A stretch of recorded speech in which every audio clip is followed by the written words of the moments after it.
الحمدللہ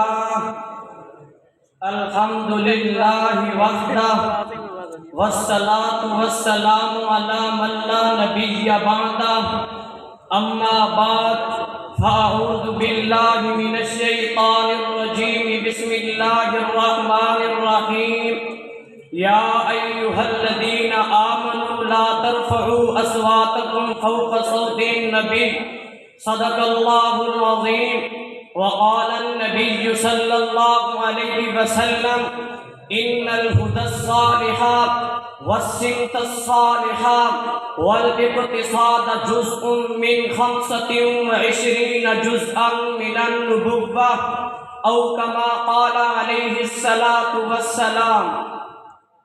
گہرا بہت ہے رشتہ ادب اور نصیب کا، گہرا بہت ہے رشتہ ادب اور نصیب کا، جس طرح بھوک پر ہے حق غریب کا۔ معزز اساتذہ کرام اور جامعہ قادریہ حنفیہ کے ہم سفر ساتھیوں، السلام علیکم ورحمۃ اللہ وبرکاتہ۔ آج میں جس موضوع پر لب کشی کرنا چاہتا ہوں وہ با ادب با نصیب کے عنوان سے معنون ہے۔ سامعین محترم، ہماری شریعت نے ہر چیز کے آداب سکھلانے اور آداب بجا لانے پر زور دیا۔ جو آداب بجا لاتا ہے وہ سعادت مند سمجھا جاتا ہے، اور جو آداب نہیں بجا لاتا وہ بد نصیب اور محروم سمجھا جاتا ہے۔ اسی بات کو بتلانے کے لیے یہ محاورہ مشہور ہوا ہے، با ادب با نصیب، بے ادب بے نصیب۔ جن لوگوں نے ادب جیسی خوبصورت خصلت کو اپنایا وہ دنیا میں رنگتے چلے گئے۔ ابن وہب کہا کرتے تھے کہ مجھے جو کچھ ملا وہ امام مالک رحمۃ اللہ علیہ کے ادب کی وجہ سے ملا۔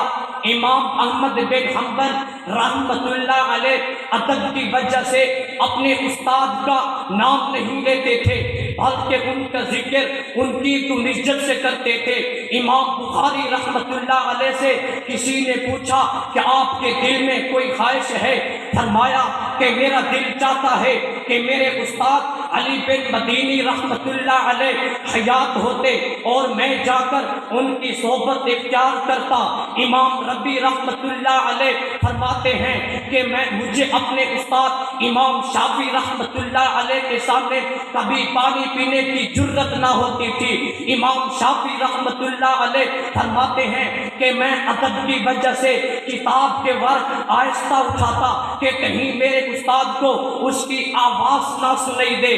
میرے دوستو، اسلامی تاریخ اس طرح کے بے شمار واقعات سے بھری پڑی ہے۔ ادب اتنا بڑا عمل ہے کہ اللہ رب العزت نے اپنی کتاب قرآن مقدس کے اندر ایمان والوں کو خطاب کر کے فرمایا یا ایھا الذین آمنوا لا ترفعوا اصواتکم فوق صوت النبی، فرمایا اے ایمان والو میرے نبی کی بے ادبی نہ کرو، کہیں ایسا نہ ہو کہ تم بے ادبی کر بیٹھو اور تمہارے سارے اعمال ختم ہو جائیں اور تمہیں اس بات کا علم ہی نہ ہو۔ شرف انسانیت یہ ہے کہ انسان ادب کے زیور سے آراستہ ہو۔ جس انسان میں ادب کا جوہر نہ ہو وہ انسان نما حیوان ہوا کرتا ہے۔ اسلامی تعلیمات مکمل طور پر ادب ہی کی تعلیم و تلقین کرتی ہیں۔ اس کا خانہ کائنات میں جس کسی کو جو نعمتیں ملی ہیں وہ ادب کی وجہ سے ملی ہیں۔ ادب ایک ایسی نعمت ہے جو انسان کو ممتاز بنا دیتی ہے۔ جس طرح ریت کے ذروں میں موتی اپنی چمک اور اہمیت کو نہیں کھوتا، اسی طرح مؤدب شخص انسانوں کے جمع غفیر میں اپنی شناخت کو قائم و دائم رکھتا ہے۔ حضرت موسیٰ علیہ السلام فرعون کو دعوت دینے کے لیے اللہ کے حکم سے تشریف لے گئے تو فرعون آپ پر ایمان لانے کے بجائے آپ کے مقابلہ کے لیے اپنی سلطنت کے جادوگروں کو جمع کیا۔